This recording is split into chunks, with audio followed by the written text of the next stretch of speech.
Hi everybody, welcome to our webinar this morning on planning your Christmas challenge campaign.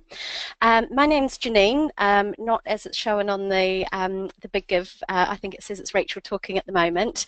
My name's Janine. I'm the Head of Development and Learning at the FSI, and I've been working closely with the Big Give to help develop the guidebook and some supporting webinars to help you make the most of your Christmas challenge campaign in 2017. Just a little bit of background to me before we get stuck into it. So if you don't know about the FSI, we support small charities all across the UK with free and heavily subsidised training and support on fundraising, impact, governance and strategy and planning. My background, I've worked with organisations large and small to help them improve their fundraising. I deliver fundraising training and webinars for the FSI and advice and consultancy to charities of all sizes to help them look at how they maximise their fundraising success. You should be able to see on the screen in front of you the front slide at the moment, so just the main cover page. Just a bit of, moving on to the next slide, a bit on the format of today. It's quite straightforward. It's sort of 45 minutes-ish of presentation with some time structured throughout the webinar for questions and answers as we finish each subtopic. And there'll also be time for some further Q&A at the end. You're able to use the to raise a question. If you have a look at your screen, there's some icons down the right-hand side. There's sort of a menu bar, and there should be a speech bubble with a question mark inside it. So if you want to raise a question at any point through the webinar, use that. The team at the Big Give are also keeping an eye on Twitter and their email for questions coming in through that way. We'll try to answer the questions as we go through the session, but just depending on volume, we might answer some of those questions in writing. What will happen is that at the end of the webinar, we'll send you a copy of the slides and we'll also send you a written summary of the Q&A so that everybody has that available to them. We will also be having further webinars in the next couple of weeks, so do check out the link. You may not be able to click it on your page because you're just seeing the screen, but when you get the slides, visit that link to book the following upcoming ones that sort of takes a deeper dive into some of the subjects. We're going to broadly follow the structure of your guidebook, which you will have received in advance of today as part of your resources for the Christmas challenge. So if you've got a copy to hand, either soft or a printed copy, it'd be useful to have it because you could sort of take notes against it as we go. Beyond that, we will get stuck into the webinar proper. As I say, any questions, use the questions function. If there's anything that's not relevant to the marketing but more about the technicalities of the Big Give, I may ask Rachel to follow up with you separately later. We'll see to what extent those are common questions across the board. So first things first, welcome to the Christmas challenge. Really well done to everybody who's here on your hard work so far and getting through. It was a really competitive round this year. I think Rachel was telling me over 700 applications, so really well done. A fantastic opportunity for everybody involved to market their campaign and to raise more funds for your valuable causes. Just a quick reminder of some of the logistics, remembering, and I'm sure we've told it to you lots of times already, but just a reminder, the campaign dates are firm and fixed from midday on the 28th of November, which is Giving Tuesday, through to midday on the 5th of December. Your dashboard is the key place to go to access all the resources to help you market the campaign. Make sure that you spend time, from today, from the guidebook, invest that time as early as possible to get your plan ready and get your plans underway, because it will come about before you know it. And the graphic along the bottom is just a quick reminder of how the matching works in campaign week. So your matching pot will be formed of pledge funds, and if you've secured champion funds, you'll have champion funds in there as well. When the campaign launches, the donations are then doubled by the pledges. And if you've got champion funds, then when all of the pledges are exhausted, then the donations will be doubled through the champion funds as well.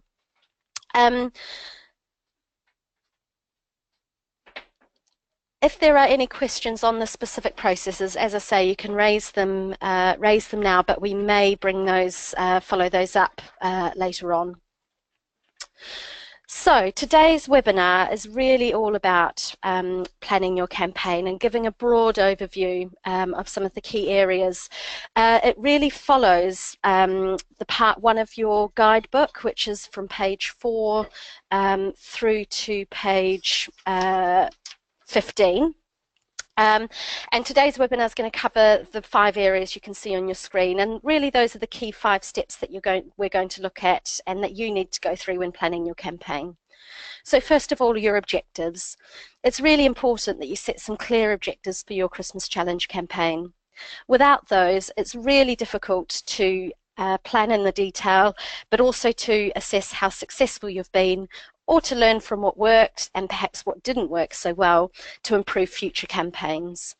Clear objectives will really help you to maximise your success in the challenge. The second area you need to consider when planning your campaign is the people. So you want to think about who you're targeting with your campaign and identify the different audiences, because you don't want a one-size-fits-all approach to this. You need to adapt your campaign messaging and potentially the approaches and channels that you're communicating with them for different audience segments. Third of all, your proposition. You might adapt your message slightly for different audience groups, but you want to come up with an underlying core proposition for your Christmas Challenge campaign.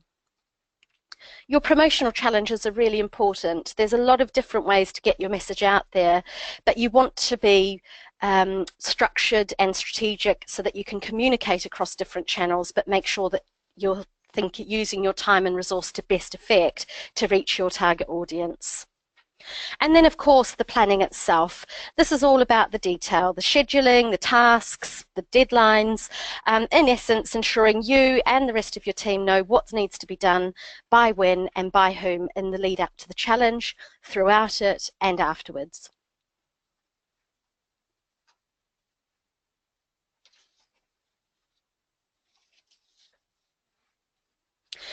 So moving on to the first of that list of 5, objectives. Now we've all heard the term SMART, but what does this actually mean? Of course it means that they're specific, measurable, actionable, realistic and time-bound. But to drill into that a little bit more, thinking about being specific, your objective should define what you want to achieve and how you'll achieve it in as specific terms as possible. Make sure that your objective focuses on what success looks like, not how you're going to achieve it, because that's more about the tasks that happen and the actions. Your objective should be measurable, ideally something you can quantify. So at the very least how much you want to raise, but also thinking about how many new supporters do you want to engage. Maybe you've got some post-campaign targets in there as well. So maybe you're thinking about how many donors to the campaign you want to convert to being ongoing regular donors to your cause. Your objective should be actionable. You should be able to identify clear actions that you can take in order to deliver that objective. So you don't want it to be too vague and woolly. It should be realistic, and it's really important with something like this to balance ambition with reality. So although you want to be aspirational and ambitious, that's what's really going to help you inspire support and get others on board. You also don't want to set a goal that you can't realistically achieve. And finally, time-bound. The Christmas Challenge is naturally time-bound anyway. It takes place over a limited time period, but it's really important that you use that to create a sense of urgency for your donors. So some tips on writing SMART objectives. I would start by defining the objectives in terms of performance or results rather than process. So rather than saying, for example, an objective is to email 3,000 people on our database to ask them to support our campaign, you might say instead, our objective is to secure 50 donations from our existing donor database. If you think about the difference between the two, the former is focused on an action or a task rather than the goal, rather than what will be achieved as a result of it. Think about what success will look like and define it as specifically as possible. You might want to consider how much you want to increase your average monthly giving by, or the number of new donors that you want to bring on board through the campaign, in addition to the total sum that you want to raise. However, do bear in mind that if it's your first time in a match fund, you may want to be less specific. Otherwise, you might be setting yourself some unrealistic expectations. It can really help your objective setting to use strong action verbs, which will help your objective remain action focused and measurable. You can see, if you've got your guidebook to hand, the two examples on page 4. If you consider the sort of first example with the cross against it, it's quite vague and general: to raise £5,000 from our supporters and networks, reach new supporters, and develop greater awareness of our charity. What does greater awareness mean? How many new supporters are we reaching? If you look at the second example, it's been broken up into a number of sub-objectives. As I say, you might not go into that level of detail, but it's much more specific, much more clearly defines the goal and how it's going to be broken up by that organisation against supporter levels. So as you move through your campaign planning, defining your proposition, your people, and your promotional channels, you may need to revisit your objectives to make sure that they remain relevant and realistic. And if it's helpful, there is some space on page 5 of your workbook where you can be capturing your objectives and examples of good and poor objectives. We're going to take a look at a quick case study to help bring some of this to life. So Clean Break were one of the charities that participated in the Christmas Challenge in 2016. It was their third time doing it. So they had some experience. They could set some quite clear and tangible goals based on what they'd learnt from previous campaigns.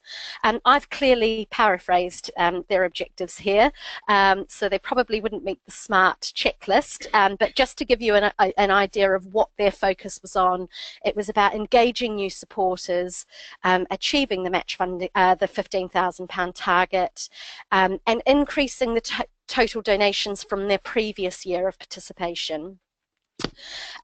And their statistics demonstrated that they had achieved those targets, really.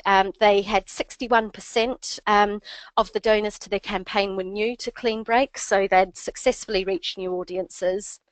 They increased the total donations, which were up by 129% from the previous year, and they overachieved their target by 43%. So they actually raised around £21,000 against their target of £15,000. And I think when they attributed, they actually pulled together a case study.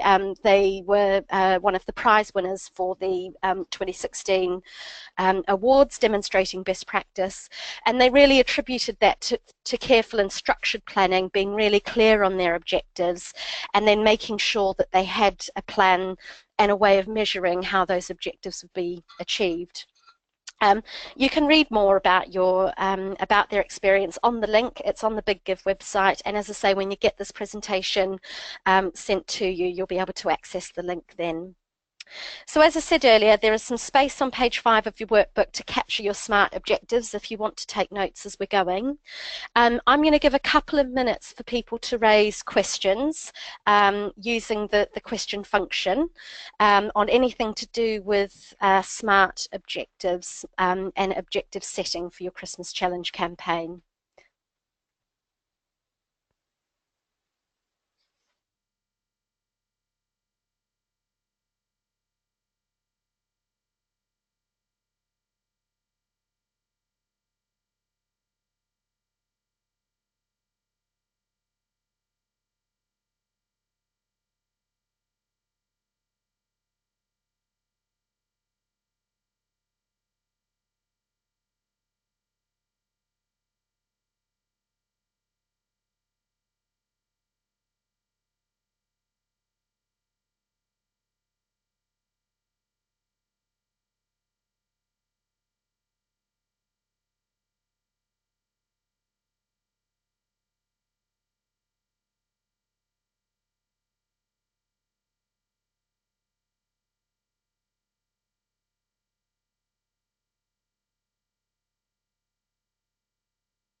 Hi again, everybody. I've been responding to the questions as I can. Um, the bulk of them seem to be, there's a few related to the questions, but there are a lot about the sound.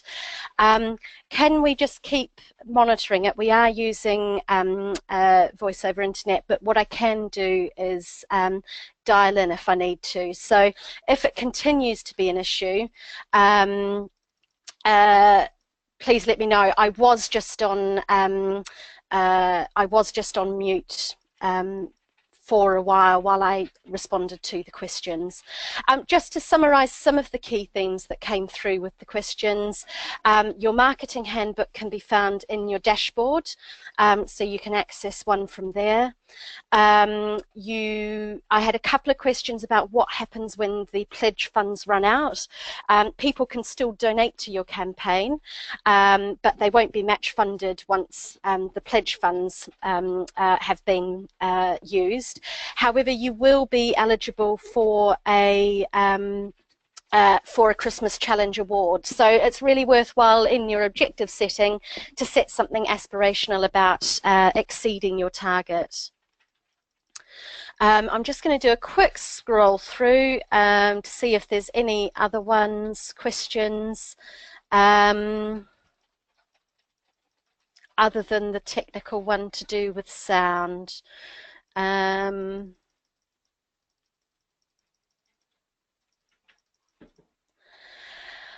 I've had a question about how gift aid works and whether the pledge funds received so far are able to be gift aided. We will come back to you on that one.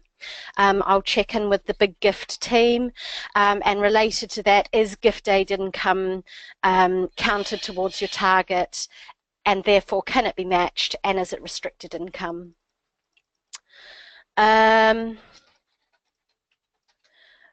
We've had a question come through on email. This is the first time we've done a campaign like this, and we've set objectives, but we're unsure if they're realistic. What would you advise? I think I would recommend being conservative, I suppose, in your estimates, and see this first time as doing it as a real test year. So the biggest thing I would focus on is actually making sure you're measuring how successful you've been and measuring what's worked, so that you can really learn and take the learning through into future years. We'll review the remaining questions. There's some questions about regulations and GDPR, and those sorts of things that we will come back to. Also some areas that might be covered through other areas of today's presentation. So moving on to our first of our 3 Ps, the people. You really need a targeted approach with planning any kind of fundraising campaign or appeal, thinking about the different audiences that you'll be reaching and the different groups of potential supporters. So how you differentiate that is going to be different for every organisation, but some of the things that you might want to think about would be current supporters versus people who have not given to you in a while, so lapsed supporters. Maybe thinking about those current supporters who might like the idea of doubling their donation, so make sure that you acknowledge their past support and frame your ask at a similar level to their current gift. Think about those that have supported you maybe in the last Christmas Challenge campaign, if you've done one before but have not given since. Again, acknowledge the impact of their gift, their past involvement, and make sure that your ask is tailored to that audience. You might want to differentiate between higher and lower level donors, because you don't want to be asking someone who gives on average to you £250 a year for a £5 donation to be doubled. You want to make sure that you're asking at a level that's commensurate with their current giving.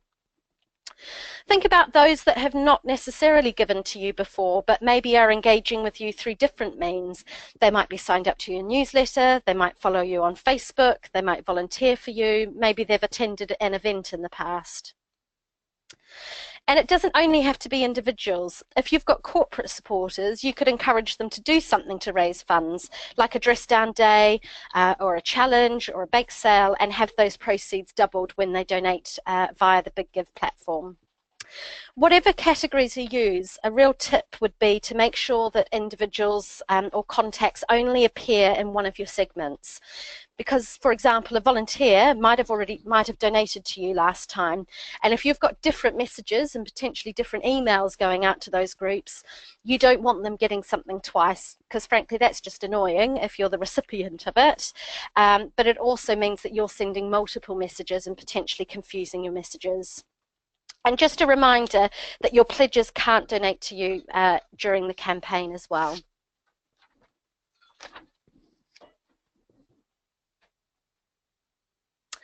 So thinking about another case study, another example to see how a successful Christmas Challenge participant went through this. Cinder Cow participated in the Christmas Challenge for the first time in 2016, and they actually won the award and came in at first place. So their key, they spent some time as part of their campaign planning and identified a number of key audiences. So they they identified their current major donors who were approached quite early on in the process, much before today, to be pledges. They identified their high value donors, their volunteers, and their wider digital audiences. So they kept their focus really tight. They didn't over-segment their groups, but what they were able to do with that was then decide which channels were most appropriate to those groups and adapt their messaging accordingly. So, for example, with their high value donors, they targeted the ask at a higher level to test their response to a more personalised level of cultivation and to qualify their level of giving. They sent individual personalised emails and letters to each donor, and those were followed up with a telephone call. They actually saw a much higher average donation of about £80 with this group, nearly double what they would see in a traditional appeal. So what that told them was that the match funding was a real motivator for people to give more. A separate group was their volunteers. So they informed their team of UK ambassador volunteers about the Big Give in an email, in the standard monthly update email. And this was for information. They didn't make a direct financial ask. But actually asking them to share the donations with their contacts. And that was particularly successful with asking their ambassadors to share via their church networks. And then, of course, their wider digital audiences. So using their email list and social media follows to amplify the appeal and to provide the focus for the campaign on Giving Tuesday. And that actually led to new donations and them reaching new audiences as well. So it's about really understanding the different audience groups and having a structured communications plan for each of those groups. So in your workbook on page, in your guidebook, I should say, on page 6, there is a bit of space for you to start making a list of your different audience groups, thinking about how many contacts you could identify under each and what would be your key segments you'd focus on. This will also help you to sense check how realistic your objectives are from previously, because you'll be able to see actually how many people are you reaching out to in order to drive the number of donations that you're looking for. So once again, I'm just going to pop the mic on mute. I'm going to give a couple of minutes for questions, give you some time to reflect and capture anything into your workbook. Please do feedback if the sound has been intermittent, because I can use this break to switch over to dialing in by telephone, which might make that a little bit more manageable for you. So just let us know in the questions function if you are still having issues. On my sound check, it is showing as having 3 bars, so I'm hoping that that issue has resolved itself.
Okay, thanks everybody. So I'm back on air now. As I said, just muting briefly during the break. We've had a few questions come through. We've actually had quite a huge volume of questions. So I won't be able to answer them all over the webinar, but as I say, we will come back with a written Q&A following. But just to pull out some of the key ones that came through. We've had some questions about how would we advise reaching new donors rather than just marketing to existing donors. I think that's really about widening your network. So thinking about, well, what communicate, and that feeds into the next one of the next sessions, actually, the promotional channels. But how are you actually going to engage in new donors? So can you use your existing donors, for example, and ask them to share the challenge and to spread the word to their network? Have you got a relationship, if you're maybe a locally based organisation, can you get a feature in your local press to reach new people? Could you host an event or morning where people come along and actually learn a bit more about you? So that, I think, is really about widening your networks, and I would really recommend, if you're not already signed up to it, joining the Proposition and People webinar that we're running next week. I've had another few questions, sort of a grouping of questions, if you like, about how would we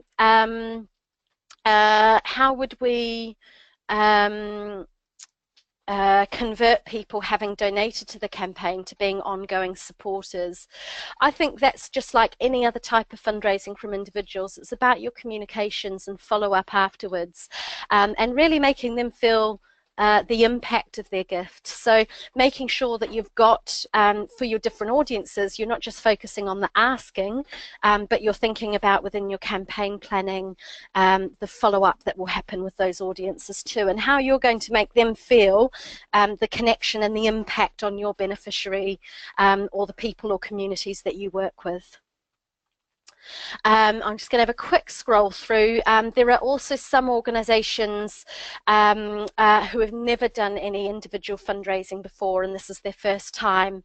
I think there's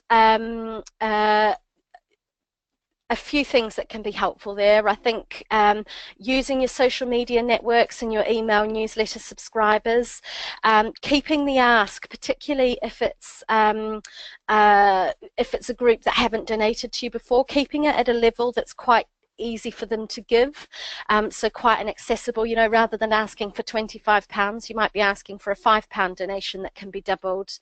And I think, again, you know, it's about, as with anything, and we'll talk about the proposition shortly, but really telling your story well as part of that, that communications. So I'm going to move on now to our second P, our proposition. Do keep the questions coming if you've got further questions, and as I say, we'll respond to them afterwards. Your proposition. You might adapt your proposition for different audiences, for those different audience segments that you've identified, but you really want to decide on an underlying core fundraising proposition. Your personal stories are really, really powerful as a motivator.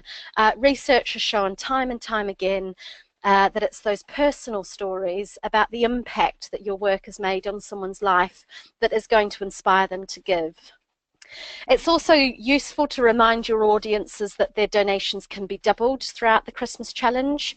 There's been research that has shown 84% of donors are more likely to give as a result of a match funding campaign. And as you heard in the Send a Cow case study earlier, they found that their average donation was more than twice what it would have been. That's before the match funding came into play. More than twice what they would have seen in a traditional appeal. So you can see it can make a real difference. I think when you're coming up with your stories, it's really helpful to make sure that you've got all of those elements covered. And in page 7 in your guidebook, we talk about the fairy tale structure to help you bring all those stories to life. That's having the dragon, so what's the need or the issue or the challenge that you're addressing? The knight, who's the sort of hero that addresses the issue or challenge? And that knight could be your donor. You could be putting them at the heart of it. What's the quest? What's the mission that you're on to actually address that issue or challenge? And who's the recipient? Who actually experiences? Who's the individual who is benefiting from that challenge being addressed? And the more that you can put a face and a personality to those different elements, particularly the recipient and the knight, the more powerful your fundraising proposition and your stories will be. You need to make sure that on every communications you've got a clear call to action as well. What do you want someone to do as a result of your message? Are you asking them to share the challenge with their friends and networks? Are you asking them to donate? How much are you asking them to donate for? That really needs to be in there as well. So you can see, and this example is in your guidebook as well, this is a great example of a fundraising communications from Womankind, who have previously participated in the Christmas Challenge. So you can see at the very start they acknowledge the past support that the donor has given. This is an extract, I should say, from email communications. So I've just pulled out some elements of it to demonstrate. So it acknowledges that past support. It's to people who have given previously. So saying, you know, you did an amazing job and helped us to raise that for our work. And then it's got a really strong positive image with bold colours. It's attention grabbing. And you can see the different elements of that fairy tale structure are woven into that story. So we can identify the dragon, which is the violence and abuse that women can experience. It's the quest, providing the safe house protection to support women to rebuild their lives. The knight in this one, I think, is the donors and partners. I think it really quite cleverly talks about how the donor had a really important role to play in that. And of course, the recipient are women like Sufi, who have been helped and had their lives rebuilt and supported to report cases of abuse. But it also takes that next step. It goes beyond the immediate of what they're doing and talks about the wider impact of the donation on that individual. So that positive future, that final sentence there, she now has a voice in her local community and for the first time her own bank account. So that empowering message is really strong in there. Now, there was a call to action in the email. This is, of course, just an extract, but you can see how those key elements are in there. Another case study, iRise International, who won the International Charity Best Practice Award in 2016. So actually, interestingly, as part of their campaign planning, they held focus groups with supporters, really to understand what stories they found most inspiring and to get feedback on different ways of pitching their work on social media. And one of the things they found echoes exactly what we've been saying, which is that people liked the stories that showed how the women and girls were able to achieve positive change for themselves.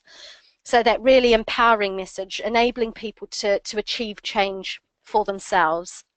Now, of course, you've got to think about what resources and capacity you've got. You may already have data and research on what sort of content people engage with, so you might not need to conduct focus groups, but it's a really simple way and straightforward way to test whether your stories really resonate with people. So they use that to then develop 3 different tiers of donation, all of them with clear, tangible asks, showing the impact of the donation illustrated through simple quotes, photos and stories. They made the link between the donation and the impact on women and girls' empowerment really clear, because their market research showed that was what would motivate people to support the campaign. So you can see there the sort of the 3 different levels of giving, how it generally, what it did, what they were able to use that money for, but what the impact of that gift has been. Again, with strong on-brand imaging, which is important as well. So once again, thinking about your people, there is a useful, your proposition, I should say. There is a useful checklist on page 9 of your guidebook, and I would really encourage you to look at, even if you've already developed your fundraising communications around the campaign, or you're thinking of using something that you've used before, revisit it and review it, and just do a quick check through. Does it include that first person story or quote from the perspective of your beneficiaries? Does it include the key elements, the fairy tale elements, the dragon, the quest, the knight? Do you highlight the fact that donations can be doubled? Remember the motivation factors there. Have you got a clear ask, and have you got a high quality image to accompany that fundraising proposition? So again, I'm going to give you a couple of minutes to reflect, capture any notes, to ask questions. Again, I'm going to put my microphone on mute, so you won't hear me talk for a couple of minutes, and then we'll start back on promotional channels.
Hi everybody. I'm getting some comments again that the sound is a bit patchy and cuts out. I'm going to, just because it is sort of done through VoIP, voice over internet, it can be a little bit patchy. So what I'm going to do is just quickly come off, and I'm going to dial in via my telephone, which should hopefully address that issue. So bear with me. It'll take me a minute to convert over, and then I'll answer the questions.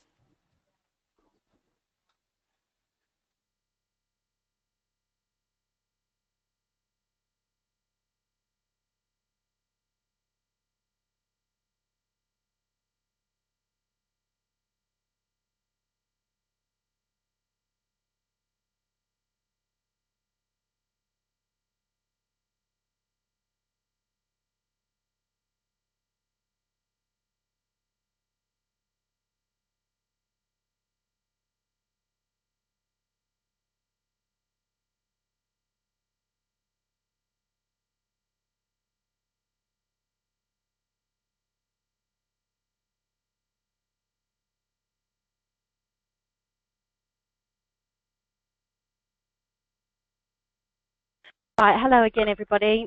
You should be able to hear me, and hopefully more clearly. I do apologise, we're using a new webinar system, so there's always a few teething issues, but you will get a recording of the webinar, and as I say, those written follow-up questions.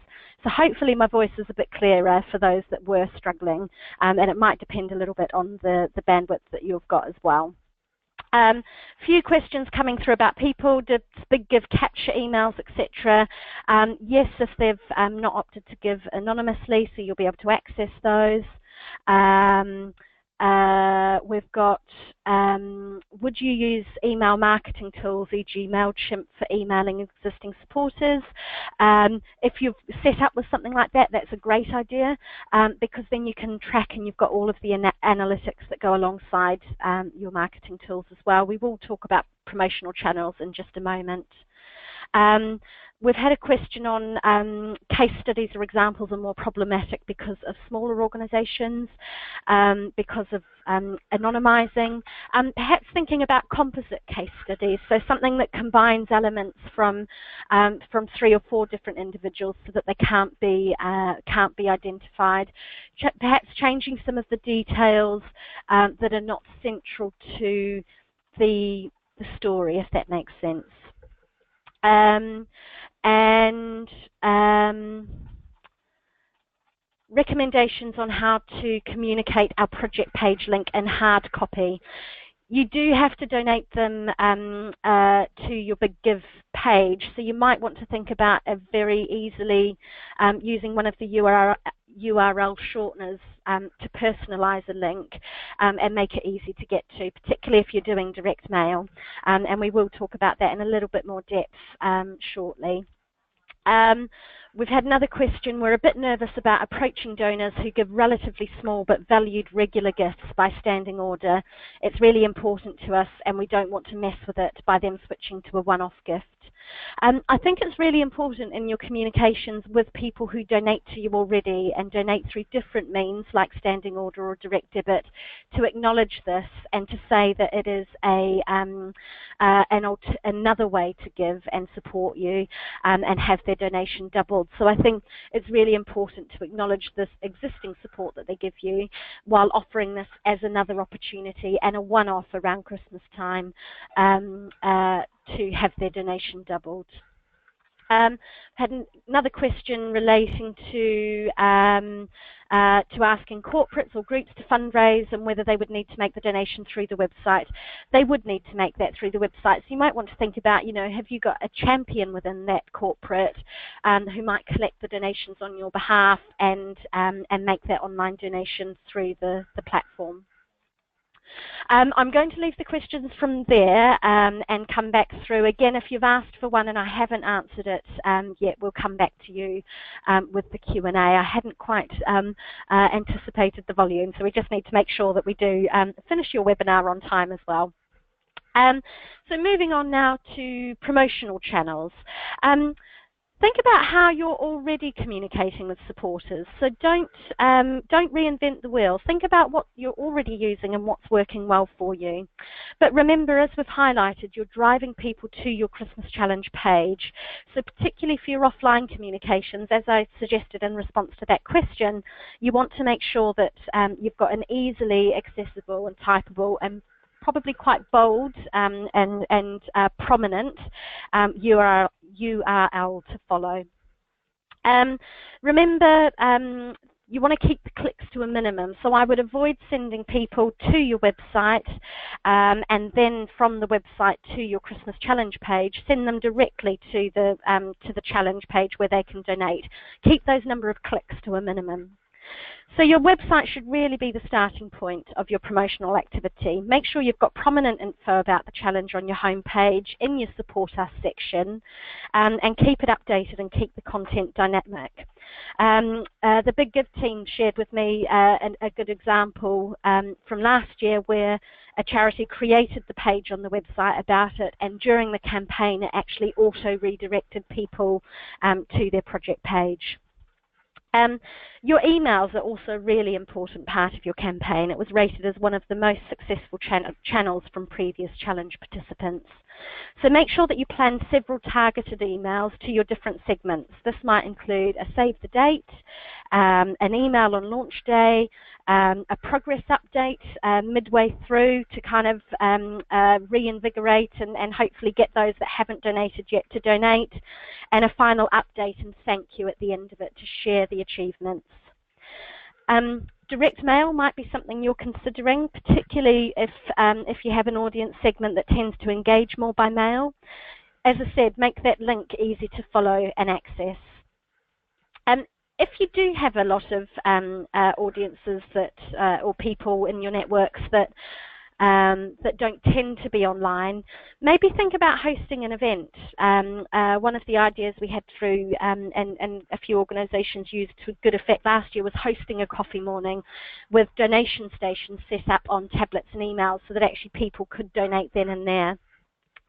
Events that you've got coming up in the lead up to the campaign are also a really good opportunity to tell your supporters about it. Think about your social media, whether you use Twitter, Facebook, LinkedIn, Instagram. Make sure all of your social media is planned into your campaign as well.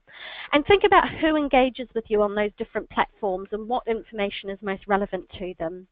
So you might want your volunteers, for example, if a lot of your volunteers follow you on Facebook, you might want them to share your messages. So you want to ensure that the wording of your post reflects that it's being shared and is relevant to a wider audience, not just your direct followers. Think about their personal approaches as well, important for those who you're asking for the larger gifts. So think about your networks and contacts and who's best in your organisation to make the approach. Think about their motivations and what you want from them. So you might want to be using your individual approaches as part of the campaign promotion as well. And of course, press. That can be a really great way to reach new supporters. If you're going to go down the press route, take some time to think about their readership and what sort of story will resonate with them. Do your research early so that you know when your publication and copy deadlines are as well, because you don't want to get caught on the back foot if you miss those. So to look at another case study, South London Cares participated in the challenge last year, and they looked at the things they were already doing to engage with their current supporters. So they identified that website, Facebook and Twitter were really key to them, personalised emails and newsletters. And actually they identified that their volunteers were their keenest supporters, who were likely to be young professionals, strong social media connections and really invested in their local community. So they made sure that their Facebook and Twitter activity really focused on that audience. They also identified some other ways that they could communicate and reach new audiences. So things like blogs and stories through their website and feeding those in through social media and using local press. They actually had two local press outlets who covered stories from them, which again helped them get out to an entirely new audience. So from that, having spent a little bit of time thinking about what promotional channels they had available and what could be useful to them to reach new audiences, they could develop a really structured communications plan, thinking about those audience segments, the key messages for those audience, and what channels could be used to reach them. If you have a look on page 9 through till 12 on your workbook, there's a little bit more detail about those different promotional channels and things to think about. And there's also some space for you to just take stock about what channels you've already got available for you, which channels you might consider, and which ones your audiences are most likely to engage with.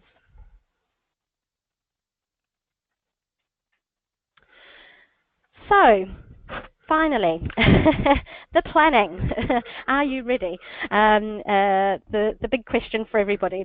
The planning is really, really important to get the key deadlines and activity in. So we've given you a list on page 13 and 14 of your guidebook.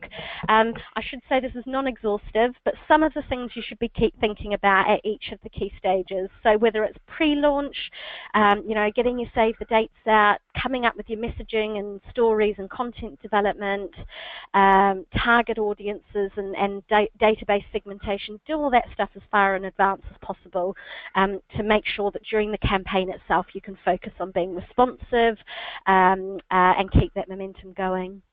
During the campaign itself, make sure that you use the hashtag Giving Tuesday.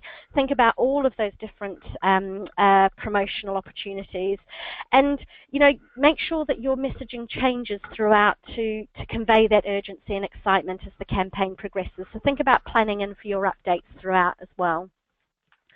And of course, plan well in advance on your thanking and follow-up. So make sure you're clear on what the thank you message is. And if you need to get sign-off or approval on any of your messages, make sure you've done that in advance.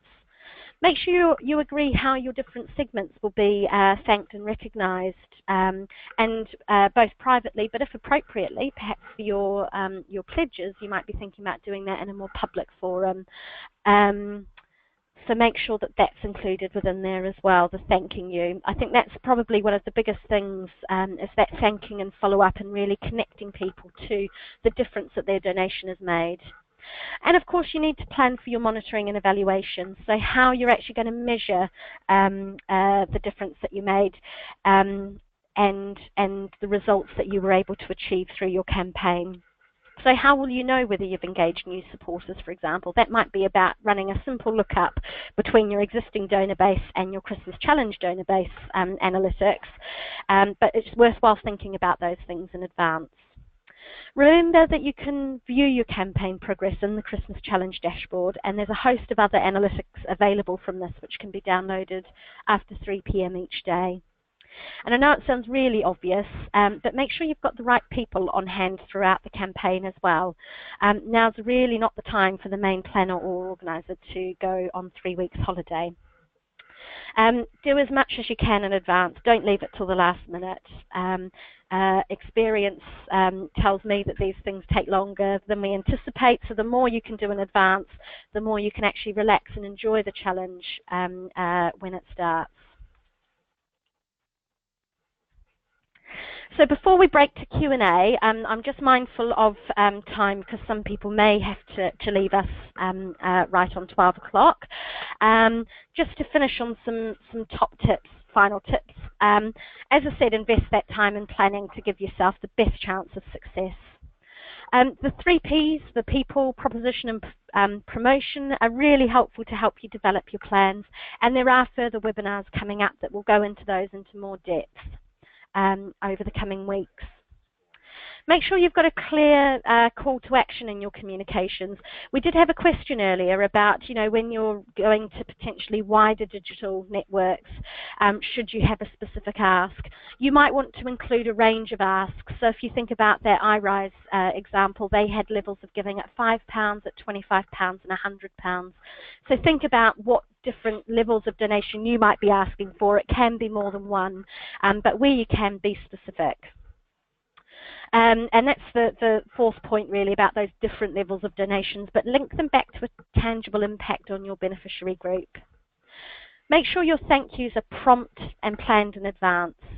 Share early back to the campaign, to the people that have donated to your campaign, and make sure that they're really warm and connect back to the difference in how you're going to be able to use that donation in a positive way.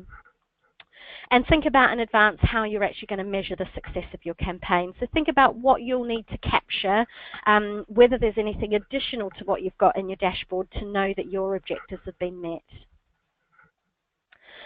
So I'm going to just take some time for questions. I'll also just quickly run through some final tips from the Big Give before we go to questions. Don't forget that matching starts at midday on Tuesday the 28th, and it's only available until the 5th of December at midday. Make sure you'll raise enough donations to access your champion funds, if you've got champion funds, because your pledge funds will be used first. Make the most of the fact that the campaign's on Giving Tuesday, so you can get, use the hashtag, use the momentum of the day, and really invest that time in planning. You will get out what you put into it. If you've got any questions, the contact details for the Big Give, info@thebiggive.org.uk, and we've got another webinar coming up on the 17th of October at 10:30, which you can book your place on. The link is in there, and you can also access it from the main marketing page. So as I say, we will come back to you with a download of the presentation, with the recording of the webinar, or how to access the recording of the webinar, and the Q&A. but I'm going to flip back through to the questions that have been submitted. You won't be able to see, it's only if I give a written response that you'll be able to see the answers. So we've got quite a few here that we'll work through. I'm going to respond to them verbally, and we will come back to you on those. But if you need to leave us now, I understand. Thanks very much for your listening. So let's move through. I'm just catching up to where we were before. So we've got a question from Oliver. The majority of our donors give by cash or cheque. How best to persuade them to use online giving? I think it's really important to think about if that's the way that your donor prefers to give. Maybe sending them a link isn't the best way to do it. Think about having an event or something where you can get them along, and therefore they can donate through the platform that way, because it may be that they don't engage online. But also be careful not to make assumptions that just because people are of a certain age, let's say, or a particular demographic, that they won't give online. So it's really important not to make assumptions.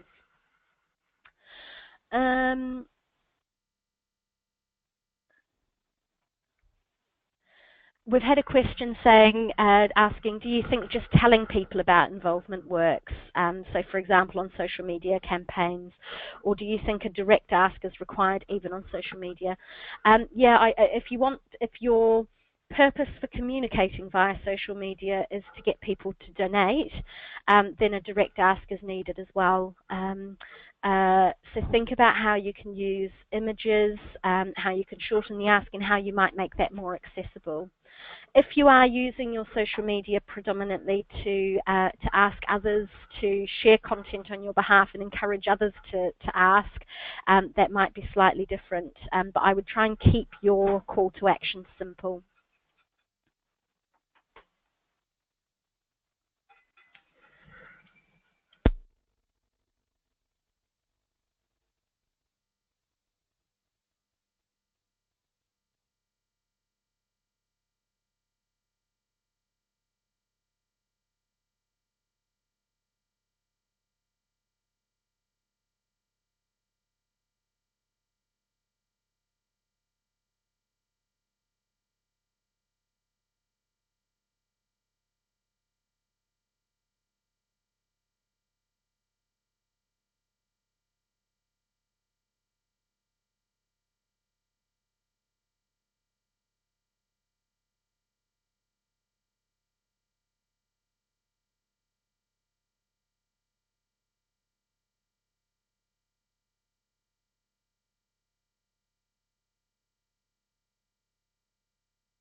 I don't think that my previous answer was actually given, because I realized I left myself on mute. There was a question about not receiving champion funding and whether it's still worth doing the campaign. I'd really encourage you to do it still. It's a great, there's a lot of momentum around the campaign. There's some fantastic branding and support from the Big Give. And even without match funding, it's a really fantastic opportunity to inspire and engage your supporters to donate online. We've had a question via email. We've had, as a small charity with limited time and resource, what would you suggest we prioritise in terms of our communications channels? I would focus on those that you're working on already. So if I was planning now for the Christmas Challenge campaign in just a few weeks' time, and I don't have a great Twitter or Facebook or social media presence, I wouldn't necessarily be starting that now. What I would be thinking about as utter priorities would be website, email, social if you're doing it, and thinking about the things that work for you well already that you can maximise for the campaign.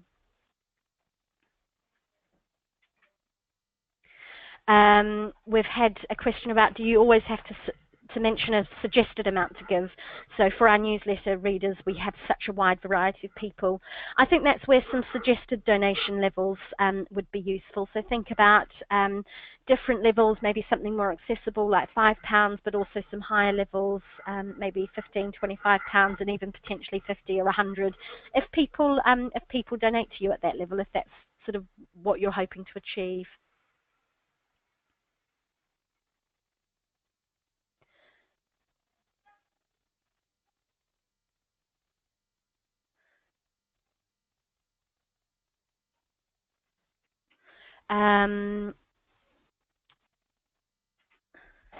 The minimum level of donations for the Big Give, I'm just going to, is £5. So make sure that your minimum suggested donation level in your communications is £5 as well.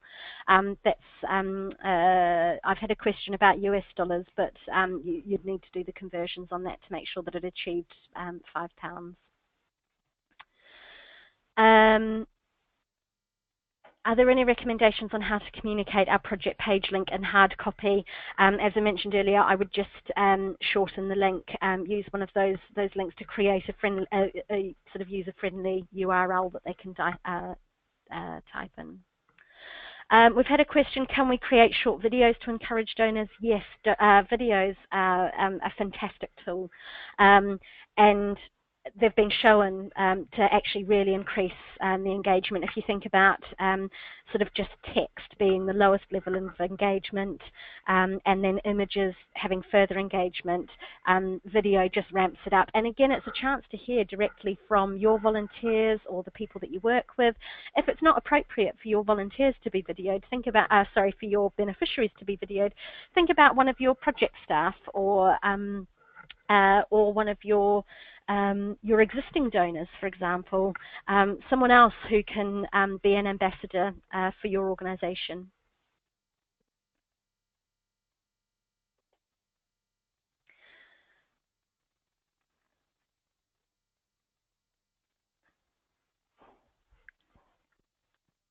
We've had a question via Twitter from TME regarding the call to action. Would you suggest asking supporters to share or donate, or both in one communication? I don't see why you couldn't include both, just so long as you're not confusing the message, and make it really clear what the primary ask is, which I suspect would be donating. We've had a question about, will you provide us with different sizes of banner ads and things that we can use for social media and website, etc. You should be able to find those resources in your dashboards. I've had a question about, would you recommend budgeting for Facebook advertising spend? You'd actually be surprised, or you may not be, it might be something you've researched already. Facebook advertising can actually be quite accessible and doesn't have to cost a lot of money. So I think it's well worth doing if you think that as part of your planning that that's an area for you to consider. You might want to consider budgeting for that, because it doesn't have to be a huge investment. I think one of the case studies we presented, I can't quite remember who it was, but I think they spent about £150 on Facebook ads and actually saw a return on investment of that through reaching new people and generating more than what they spent on it in donations.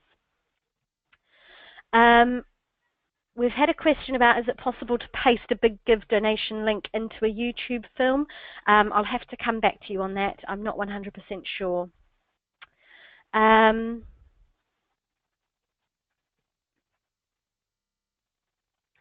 We've had some questions about how many press releases you would do at a local level.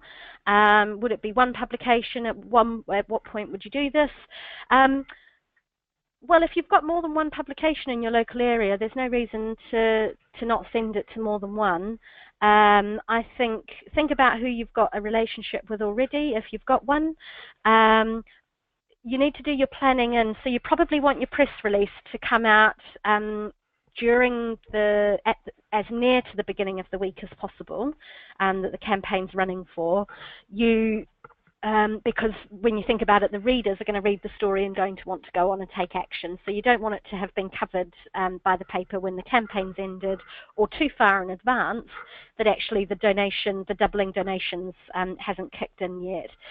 So you've got to plan that in to your scheduling, and it's well worth contacting the publications in advance to find out what their copy deadlines are and also their publication dates, because that will impact on when you send it to them.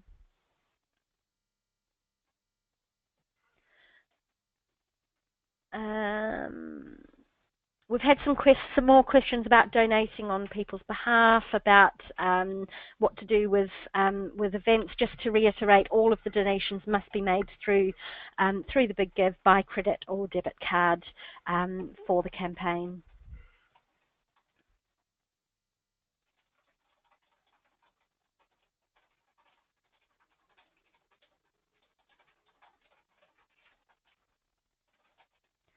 And then we've just had a few technicalities in terms of editing content on the project page, about the practicalities, how to get a link, and those sorts of things. I'm going to suggest that the Big Give team provide a written response to that to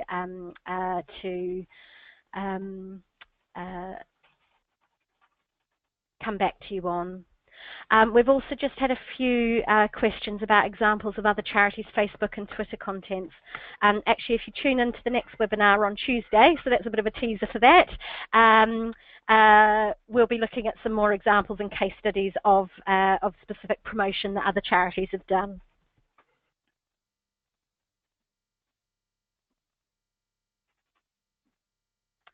So I think we have then covered off most of the questions. In terms of sharing project pages, you should think about creating a page on your site ahead of time with info, and then share the actual donation page when donations will be doubled. You could, as I mentioned, you could redirect the page on your website to go direct to the Big Give donation page once your campaign is live.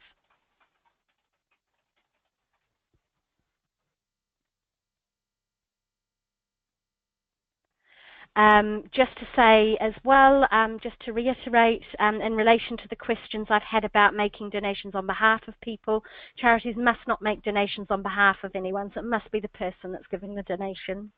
That's why it's quite important to think about, if you've got people together, whether they could have those donation stations. And you've got to think about, if you've got audiences that for them that's absolutely not right, they may not be people that you're including as one of your audience segments for this campaign. You might be thinking about a different way of approaching and engaging with them around a different sort of fundraising appeal.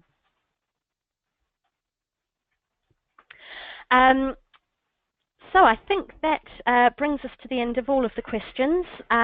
Again, thank you all for your involvement, and we will hopefully catch some of you again on Tuesday at 10:30.